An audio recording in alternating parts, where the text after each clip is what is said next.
Takže vchádzame do bytu číslo 1. Byt číslo 1, jeden z tých väčších. Tu je priestor na WC pre hostí alebo šatník alebo práčku automatickú. Tu je priestranná kúpeľňa, to bude lepšie vidieť na pôdoryse, ozaj priestranná.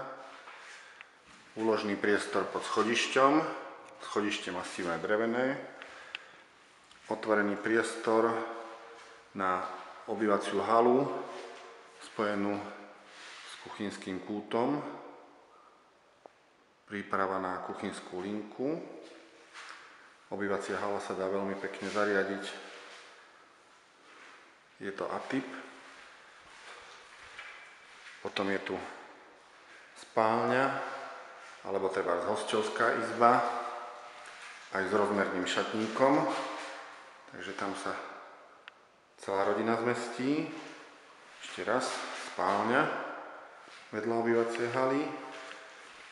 A potom tu máme drevené eurookná, vyššia kvalita a veľkú terasu vyhrievanú. Takže sneh sa rozpúšťa, ako na ňu padá. Dá sa na ňu dať potom kompozitové dosky. A kávička. A tu máme nádherný výhľad na námestie. Dobre. A ideme do podkroví a zavriem dvere.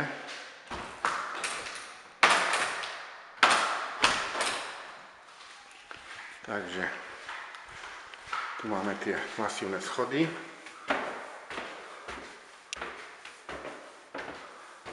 Pohľad dole a hore. Pekne so zábradlím.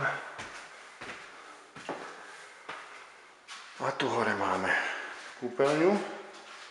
Takže tam je plac aj vaňa, WC, sprchový kút, všetko možné.